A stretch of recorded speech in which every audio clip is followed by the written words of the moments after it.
2। इसमें कतारें 1 2 3 और कॉलम जो है वो सिर्फ एक ही है। और चौथे नंबर पर हमारे पास है ई ए बी सी। इसको अगर हम देखते हैं तो ये हमारे पास एक कॉलम, डी ई एफ ये हमारे पास हो गया दूसरा कॉलम। ठीक है, कॉलम हमारे पास 2 हो गए। और कतार की बात करते हैं या रो की बात करते हैं तो एक ये हो गई, दूसरी ये हो गई और तीसरी ये हो गई। ई का आर्डर जो है वो क्या हो गया 3/2। एफ जो है इसको अगर हम देखते हैं तो इसका आर्डर है 1/1, 1/1, एक कतार और एक कॉलम। तो इसका आर्डर क्या हो गया 1/1। जी की तरफ आ जाते हैं जी। जी हमारे पास गिवन है, इसमें हमारे पास रोज़ कितनी है जी 1 2 3, कॉलम कितने 1 2 और 3। तो इसका आर्डर क्या हो गया जी 3/3। लास्ट हमारे पास रह गया एच।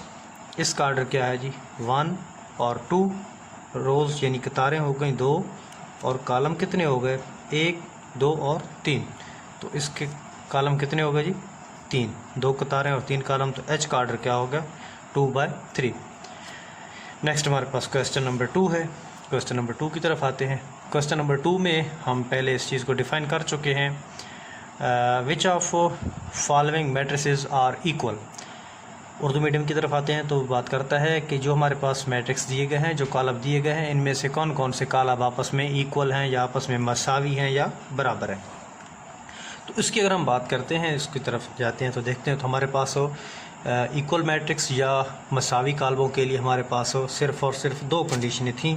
तो हमारे पास जो पहली कंडीशन ये थी कि हमारे पास 2 कॉलम कोई से भी दिए गए हों तो उनका आर्डर या उनका मर्तबा आपस में क्या होना चाहिए बराबर।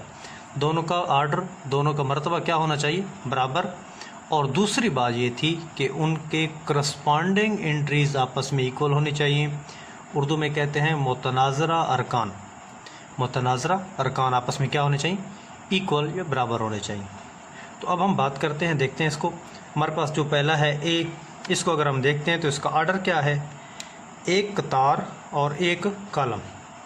इसकी अगर हम बात करते हैं तो इसमें एक कतार और एक ही कॉलम है। तो इसका आर्डर क्या होगा 1/1। अब इधर हम देखते हैं कि इनमें से कोई ऐसी चीज़ जिसका आर्डर 1/1 हो।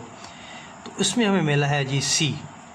इसको अगर हम देखते हैं तो इसकी रो एक ही है और ये कॉलम भी एक ही है, क्योंकि इस 5 और -2 के दरमियान अगर कुछ स्पेस होता तो 5 को अलग कॉलम देखते और 2 को अलग कॉलम से देखते, लेकिन इन दोनों के दरमियान स्पेस नहीं है, ये सिर्फ 5 - 2 ही है। तो इसका आर्डर और इसका आर्डर आपस में क्या हो गया इक्वल। अब आर्डर इक्वल हो गया। आर्डर के बाद दूसरा नंबर आता है कि हम इस चीज़ को देखें कि दोनों की करस्पॉन्डिंग एंट्रीज इक्वल हैं। इसकी एंट्री एक ही है जो कि 3 है और इसकी एंट्री अगर देखें तो 5 - 2 जो कि इक्वल टू 3 बनती है। तो अब हम इसको लिख सकते हैं कि अकॉर्डिंग टू गिवन कंडीशन, जो ऊपर कंडीशन हमारे पास दी गई है या इक्वल मैट्रिक्स की जो कंडीशंस हैं वो हमारे पास पूरी होती हैं। A is equal to C। उसके बाद ये 2 कॉलम हमारे पास क्लियर हो गए। उसके बाद हमारे पास बच गया जी B। पहले हम इसको देखते हैं। अब B में हमारे पास एक रो और कॉलम हो गए 2। इसको अगर हम देखते हैं तो एक रो और कॉलम हो गए 2। उसके बाद हमारे पास फिर ये बचता है जिसकी एक रो और कॉलम हो गए 2, B D और I। इन 3 चीज़ों को अगर हम देखते हैं तो इनमें इनका आर्डर इक्वल आता है। B D और I, इन तीनों का आपस में आर्डर क्या है इक्वल। अब आर्डर के बाद दूसरा नंबर जो आता है वो है करस्पॉन्डिंग एंट्रीज यानी कि मुतनाज़रा अरकान। अगर मुतनाज़रा अरकान की तरफ आते हैं तो B का पहला रुकन जो है, फर्स्ट एंट्री जो है वो है 3, जबकि D की पहली एंट्री 3 नहीं है 5 है। तो यहाँ से B और D आपस में इक्वल नहीं होते। जबकि I की तरफ हम देखते हैं तो B और I को अगर देखते हैं तो इन दोनों की फर्स्ट एंट्री आपस में मैच करती है। और दूसरी एंट्री की तरफ देखते हैं तो इधर 5 है और इधर 3 + 2 = 5 ही है। तो यहाँ पे हम कह सकते हैं कि B = I। इन दोनों का आपस में आर्डर भी मैच कर रहा है और इन दोनों की करस्पॉन्डिंग एंट्रीज भी आपस में मैच कर रही हैं। तो D अभी किसी के साथ भी इक्वल नहीं हुआ। इसके बाद नंबर आता है E का। E में हमारे पास आर्डर क्या है इसका या इसका मर्तबा क्या है, एक कतार दूसरी कतार, एक कॉलम और दूसरा कॉलम। तो आर्डर इसका क्या होगा या मर्तबा इसका क्या होगा 2/2, 2/2। एच को अगर हम देखते हैं तो इसका ऑर्डर भी क्या है, एक कतार, दूसरी कतार, एक कॉलम, दूसरा कॉलम, दो कतारें और दो कॉलम, इसमें भी दो कतारें और दो कॉलम। जबकि जे को देखते हैं तो इसके अंदर भी एक कतार, दूसरी कतार, एक कतार और दूसरी कतार, इसका ऑर्डर भी क्या होगा, 2/2। इन तीनों चीज़ों के अंदर ऑर्डर मैच कर रहा है। अब इसके बाद नंबर आता है करस्पॉन्डिंग एंट्रीज का, यानी मुतनाज़िर अरकान का। तो इसका पहला रुकन 4, इसका भी पहला 4, इसको देखें तो 2 + 2 ये भी = 4 होता है, ये तीनों मैच कर रहे हैं। उसके बाद दूसरा एलिमेंट इसका देखें 6, इसका 6 और इसका भी 2 + 4 = 6। उसके बाद हमारे पास आ गया तीसरा एलिमेंट, ये हो गया 0, इसका भी 0 और इसका भी 2 - 2 क्या हो गया, 0।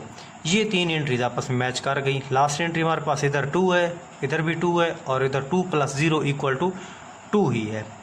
ई, एच और जे ये तीनों आपस में मैच करते हैं। कौन कौन से जी, ई = एच = जे, ये हमारे पास हो गया।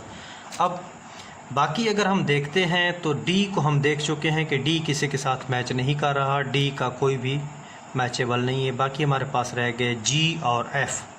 अब इन दोनों को हमने देखना है, इसमें एक कतार ये, दूसरी कतार ये, दो कतारें और कॉलम हो गया सिर्फ एक। तो इसका ऑर्डर क्या होगा, इसका मर्तबा क्या हो गया, 2/1।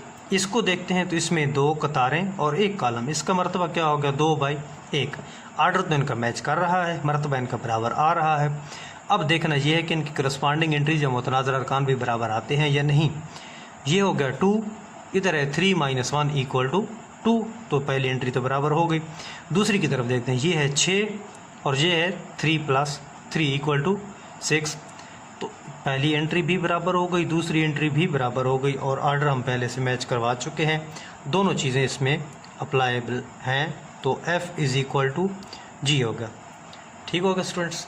अब ये हमारे पास पहला और दूसरा 2 क्वेश्चन हो गए हैं। इसके बाद हमारे पास इस एक्सरसाइज का रहता है तीसरा क्वेश्चन, जो कि नेक्स्ट व्लॉग में करते हैं। व्लॉग थोड़ा सा लेंथी हो रहा है, तो नेक्स्ट व्लॉग में